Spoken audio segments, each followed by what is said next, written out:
Tupac wanted to leave Death Row so bad that he was foaming at the mouth on the phone, making various threats in regards to him wanting his music. He had fulfilled his obligation, and that wasn't his plan to be there that long. Because he was done. Oh, let's get into some of this straight game. Black chat. Life is like cards. It's not what you dealt, but how you play it.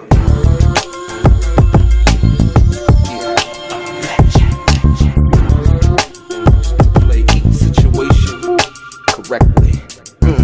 I remember they used to laugh at a brother.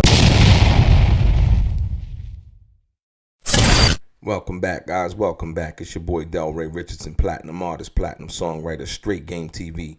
I thank you for tuning in. I appreciate your time. Do me a favor, hit the thumbs up button notification.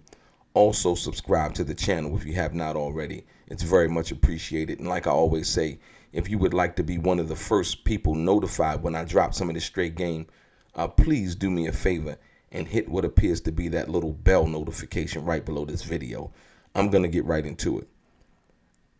Ladies and gentlemen, so Tupac wanted to leave Death Row so bad that he was on the phone, foaming at the mouth, speaking to Suge and the people at Death Row, trying to obtain the master copies to his music. Once again, I said Tupac wanted to leave Death Row so bad that he was foaming at the mouth on the phone, desperately talking about that he was going to blow up the studio and do all kinds of damage in regards to that, in regards to trying to obtain his masters. Tupac's cousin said that she witnessed the conversation, Jamala. No, don't take my word for it. Listen. 2 weeks before we went to Vegas, Pac was on the phone, foaming at his mouth, veins busting out his neck, his head, threatened to blow up Death Row studio. He was fussing about his music. He wanted his masters. Ladies and gentlemen, the people that have been telling you that Tupac loved Death Row, wanted to be on Death Row, and all of those things, the number one thing that I wanted to deal with this right here. Why would Tupac, right? Like I told you, Tupac knew he wasn't signed to Death Row, right?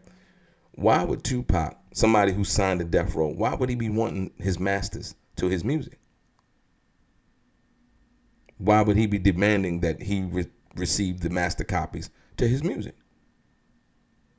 That would be because Tupac understood the power and the leverage that he had in regards to that situation, enough to know that, you know what? I want the masters to my music. I'm done. Basically what? He had just finished Machiavelli. So the proposed 3-album deal, most people don't understand. Those 3 albums were still owed to Interscope. That's why it was 3 albums. I showed you guys the paperwork, right? So, you know, people ask me about the contract that he had signed, the one with Suge on the regular pieces of paper. That contract wasn't enforceable at all. It wasn't enforceable. It wasn't lawfully enforceable based on the paperwork that Tupac had signed after that on October 5th, 1995. Right? And so understanding that, Tupac was done. He was done. When he did Machiavelli, that basically, you know, was the end of that deal, if you would say, because he did All Eyes on Me, which was a double album. That's 2 albums, right? The Machiavelli album would make that the 3rd album. And Tupac was just basically trying to, you know, finish out what he had signed and dealing with that situation, understanding what he had signed after that, right? Because he knew that those 3 albums basically was for the Interscope contract that he was still under when he came out of prison. And like I said, the deal that piece of paperwork that he signed with Suge, it wasn't legally enforceable. It wasn't legal and binding. The only thing that perhaps could have been legal and binding was the fact that Tupac had signed a thing that basically said that Suge could be his manager, basically while he recorded those 3 albums, if you will, which was basically just a conflict of interest in itself. The CEO of the label, also your manager, that part right there just confuses the hell out of me, right? And then it was also noted by Jamala that Tupac had fired David Kenner, right? And so from that perspective, like I said, you had a lot of people running around talking about how, Pac, loved Death Row. He was going to do Death Row East. He was going to do all of these things. Like I said, the fact of the matter is I can, still do business with you, but I don't have to be under you. I can have my own entity. Like they said, Tupac was basically, starting his own company, Euthanasia, right? As well as doing all of these other projects and things. And I told you guys a while ago how he had the $80 million deal over there waiting at Warner Brothers for him. These are all facts. But what I found most interesting is that somebody who was right there, listening to Tupac on the phone, talk to the people at Death Row, whomever they may have been, like I say, after he couldn't get his masters and things like that, calling and basically, from what she said, basically threatening and saying that he was going to do damage if he didn't receive his music. So, yeah, this basically, pulls the veil off the lies that have been told in regards to Tupac loving Death Row, wanting to stay at Death Row. And that's not to say that he didn't have love for Suge personally or anything like that. But as far as the business was concerned, Tupac was done. I'm done, and it seems like they didn't want to let go. They didn't want to let Tupac go because Tupac basically was the top money earner at that particular time, doing soundtracks, doing movies and all of these other things, right?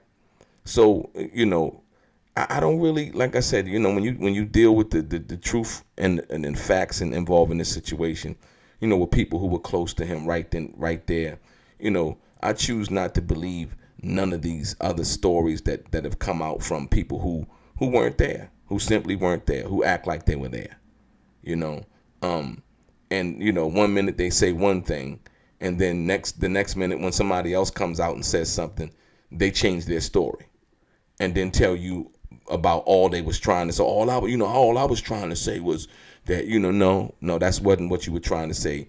You were definite. You were had the world believing that you were speaking facts, and you weren't. You simply didn't know. But the sad part about it is, you didn't know, as the public or the people listening to these interviews of various people, you didn't know that they didn't know. But you thought they knew simply because they were around, right? And like I said, at the same time that Tupac fired David Kenner. Tupac was done with Death Row. He had fired Kenner, the lawyer. He was really on his way out.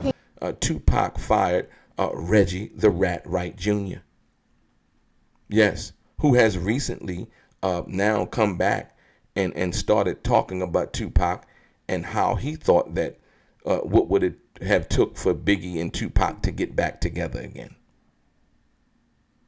Are you kidding me? Reggie the Wright Jr. would have not known anything about Tupac's business, period, based on the fact that he was fired. And even before that, he was just security. He was just security. And when Michelle A took over Death Row when Suge was away, right? That's when Reggie the Wright Jr. was basically a liaison between Michelle A and Suge Knight, right? So Tupac was gone. But like I said, once again, Reggie the Wright Jr.